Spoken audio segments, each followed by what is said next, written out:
misteri dan mitos Candi Borobudur. Siapa yang tak kenal candi yang satu ini? Salah satu bangunan yang diakui UNESCO sebagai keajaiban dunia. Pasti semua yang datang ke Borobudur yang terletak di Magelang, Jawa Tengah ini akan takjub begitu melihat kemegahan arsitektur kuno yang berumur ratusan tahun ini.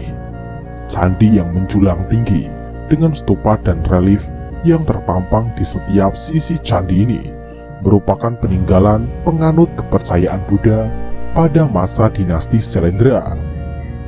Candi ini sangat unik dan beda dari model situs candi Buddha lainnya di dunia. Mungkin hanya inilah satu-satunya di dunia. Di balik keindahannya, ternyata Candi Borobudur menyimpan banyak misteri yang belum terpecahkan. Yang pertama adalah pembangunan Candi Borobudur.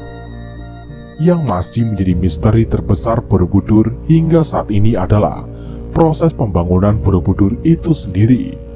Bayangkan saja bagaimana cara orang zaman dulu yang notabene belum ada peralatan canggih bisa membuat mahakarya arsitektur tinggi hanya dari fragmen bebatuan, bahkan tanpa pondasi tanah. Menurut para ahli arkeologi, dulunya Borobudur hanya memiliki satu stupa raksasa di antara 5 pagar langgan. Namun karena massa stupa yang sangat besar, otomatis memberikan tekanan besar di bawah yang bisa membuat tubuh candi runtuh. Maka dari itu, diganti dengan satu stupa di tengah dan 3 tingkat stupa di sekelilingnya. Proses pembangunan Borobudur diperkirakan 75 sampai dengan 100 tahun lamanya. UFO dalam relief Borobudur. Tak hanya di kuil Abydos Mesir yang memiliki relief menyerupai UFO, Borobudur pun memiliki relief misterius yang berkaitan dengan kendaraan makhluk luar angkasa. Entah atas dasar apa mereka mengukir bentuk piringan yang melayang. Mungkin ada maksud dan tujuan tertentu, atau mereka mencoba menceritakan pengalaman kontak dengan alien. Walaupun begitu, banyak yang menyanggah klaim ini dan menganggapnya klaim tanpa melajari simbol-simbol Buddha zaman dulu. Jika diteliti lebih lanjut, objek tersebut dimaksudkan untuk menggambarkan 7 permata raja. Dalam ilmu kosmologi Buddha, selanjutnya misteri Danau Purba.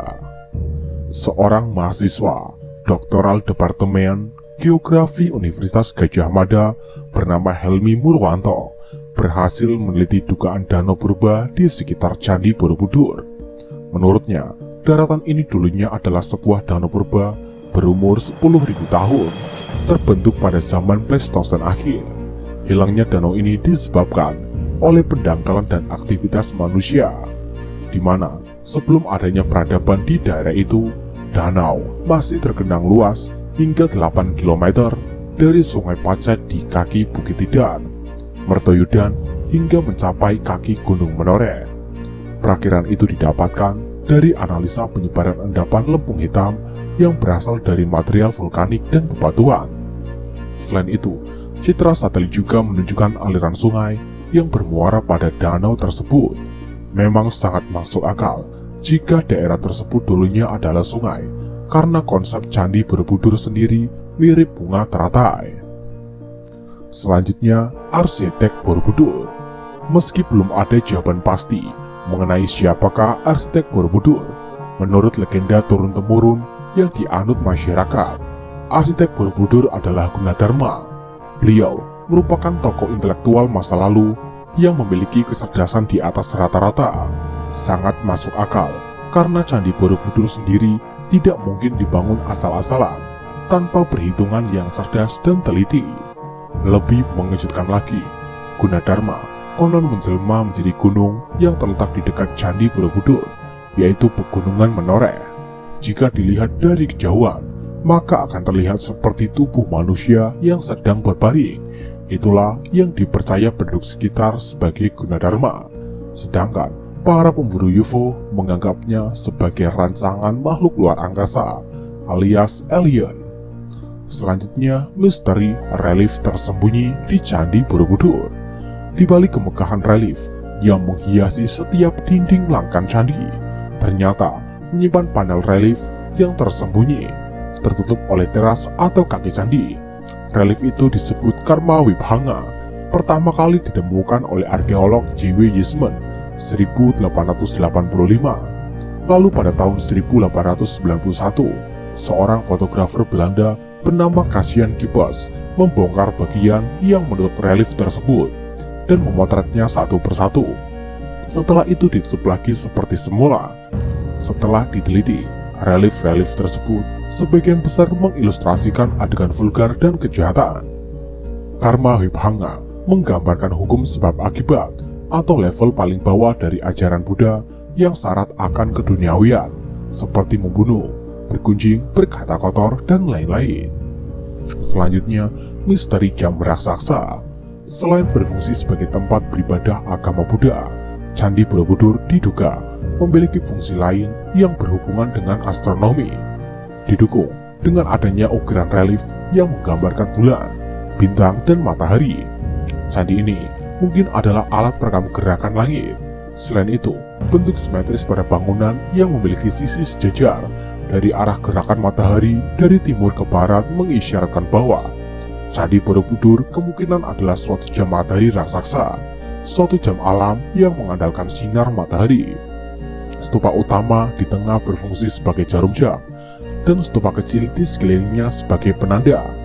Sinar matahari menghasilkan bayangan untuk stupa-stupa besar dan akan melewati stupa-stupa di bawahnya. Namun, masih belum diketahui pasti cara membaca waktu pada jam tersebut. Jika benar, ini menjadi suatu bukti peradaban masa lampau Indonesia yang sudah memanfaatkan astronomi untuk kegiatan sehari-hari. Selanjutnya, misteri tentang Candi Borobudur adalah peninggalan Nabi Sulaiman. Teori ini pertama kali diungkapkan oleh Kiai Haji Fahmi Basya, seorang ahli matematika Islam di Universitas Islam Negeri Syarif Hidayatullah, Jakarta. Menurutnya, Candi Borobudur merupakan situs peninggalan Nabi Sulaiman yang dibangun secara ajaib dengan bantuan jin. Namun Sulaiman atau Salomo dalam kepercayaan Samawi merupakan putra dari Raja Daud yang menjadi pemimpin ketiga dari kerajaan Israel. Menurutnya, Nabi Sulaiman yang pernah menjelajah sampai ke Nusantara untuk menyebarkan agama Islam. Banyak bukti yang menurutnya mendukung teorinya, seperti relief-relief bunga, hewan, dan tulisan Arab Bismillah di Candi Bogor. Candi Borobudur dianggap sebagai kotak peti warisan Nabi Daud yang disebutkan dalam Al-Quran. Gagasan ini menimbulkan pro dan kontra di kalangan sejarawan.